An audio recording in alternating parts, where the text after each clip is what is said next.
ರಾಜ್ಯ ಬಿಜೆಪಿ ಮನೆಯಲ್ಲಿ ಮತ್ತೊಂದು ಬಣ ಸಂಘರ್ಷ ಶುರುವಾಗ್ಬಿಟ್ಟಿದೆ. ಆತ್ಮಾವಲೋಕನ ಸಭೆ ಮುಗಿದ ಬೆನ್ನಲ್ಲೇ ಬಯಲಾಯಿತು ಈ ಬಣ ಬಡಿದಾಟ. ಎಲೆಕ್ಷನ್ನಲ್ಲಿ ಒಳೇಟು ನೀಡಿದವರ ವಿರುದ್ಧದ ಕ್ರಮದಲ್ಲೂ ಗುಂಪುಗಾರಿಕೆಯನ್ನ ಮಾಡಲಾಗ್ತಾ ಇದೆ. ವಿರೋಧಿಗಳ ವಿರುದ್ಧ ಕ್ರಮ ಕೈಗೊಳ್ಳುವ ವಿಚಾರದಲ್ಲಿ ಜಟಾಪಟಿ ಬೇರೆ ನಡೀತಾ ಇದೆ. ವಿಜೇಂದ್ರ ಪರ ವಿರೋಧಿ ಈ ಬಣಗಳ ಮಧ್ಯ ಲಿಸ್ಟ್ನ ಗುದ್ದಾಟ ಇದೀಗ ಬಯಲಾಗ್ತಾ ಇದೆ. ಎರಡು ಬಣಗಳಿಂದ ಬಿಜೆಪಿ ಉಸ್ತುವಾರಿ ರಾಧಾಮೋಹನ್ ದಾಸ್ಗೆ ಪ್ರತ್ಯೇಕ ರಿಪೋರ್ಟ್ ಅನ್ನು ಸಲ್ಲಿಕೆ ಮಾಡಲಾಗಿದೆ. ಸೋತ ಕ್ಷೇತ್ರಗಳಲ್ಲಿ ಸೋಲಿಗೆ ಕಾರಣರಾದವರ ಹೆಸರು ಕೊಟ್ಟು ಕ್ರಮಕ್ಕೆ ಒತ್ತಾಯವನ್ನ ಮಾಡ್ತಾ ಇದ್ದಾರೆ. ಅಚ್ಚರಿ ಅಂದ್ರೆ ಅವರ ಲಿಸ್ಟ್ ನಲ್ಲಿ ಇವ್ರ ಹೆಸರು, ಇವರ ಲಿಸ್ಟ್ ನಲ್ಲಿ ಅವ್ರ ಹೆಸರು ಇದೆ. ಎರಡು ಬಣಗಳ ಲಿಸ್ಟ್ ನೋಡಿ ದಂಗಾಗ್ಬಿಟ್ಟಿದ್ದಾರೆ ರಾಧಾಮೋಹನ್ ದಾಸ್ ಅವರು. ಸದ್ಯಕ್ಕೆ ಎರಡೂ ಗುಂಪುಗಳ ವರಸೆಕೊಂಡು ಗರಂ ಆಗಿದ್ದಾರೆ ಅಗರ್ವಾಲ್ ಅನ್ನೋದು ಗೊತ್ತಾಗ್ತಾ ಇದೆ. ನೋಡ್ರಪ್ಪ, ಯಾಕೆ ಇಷ್ಟೆಲ್ಲ ಸೋಲಾಯಿತು, ಭಾರಿ ಸೋಲಾಗ್ಬಿಟ್ಟಿದೆ, ನಿಮ್ಮ ಕ್ಷೇತ್ರದಲ್ಲಿ ಸೋಲಾಗಿದ್ದ ಕಾರಣ ಏನು ಅಂತ ಅದನ್ನ ನೋಡ್ಬಿಟ್ಟು ನನಗೆ ಡೀಟೇಲ್ಸನ್ನು ಕಳಿಸಿ ಅಂತ ಹೈಕಮಾಂಡ್ ನಾಯಕರುಗಳು ಹೇಳಿದರು. ಆದರೆ ಈ ಬಣ ಬಡಿದಾಟದಿಂದ ಸೋಲಾಗಿದೆ ಅಂತ ಚರ್ಚೆ ಆಗ್ತಾ ಇತ್ತು.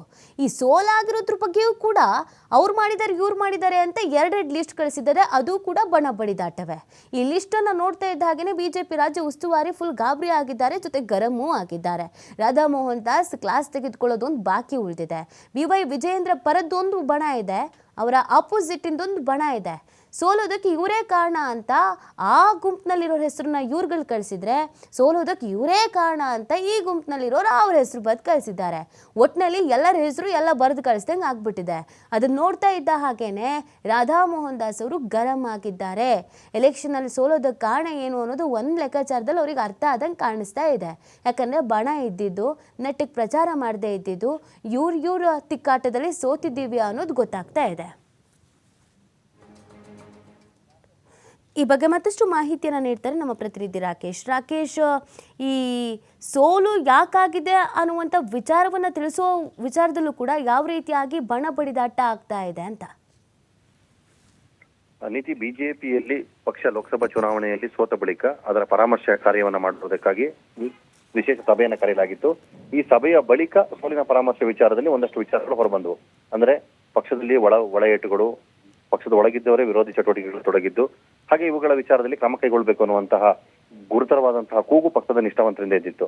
ಆದ್ರೆ ಈ ವಿಚಾರದ ನಿರ್ಣಯವನ್ನು ಮಾಡುವಂತಹ ಸಂದರ್ಭದಲ್ಲಿ ಪಕ್ಷದ ರಾಜ್ಯ ಉಸ್ತುವಾರಿಗಳಿಗೂ ಕೂಡ ಒಂದು ರೀತಿ ಸಂಕಷ್ಟದ ಸನ್ನಿವೇಶ ನಿರ್ಮಾಣವಾಗುವಂತಹ ವ್ಯವಸ್ಥೆ ಅದರಲ್ಲಿ ರೂಪುಗೊಂಡಿದೆ. ಅಂದ್ರೆ ಇಲ್ಲಿ ಹೇಳುವ ಪ್ರಕಾರ ಯಾರ ವಿರುದ್ಧ ಶಿಸ್ತಕ್ರಮವನ್ನು ಜರುಗಿಸಬೇಕು ಅನ್ನುವಂತಹ ಸನ್ನಿವೇಶವೇ ಕಷ್ಟ ಅನ್ನುವಂಥದ್ದು ಎದುರಾಗ್ತಾ ಇದೆ.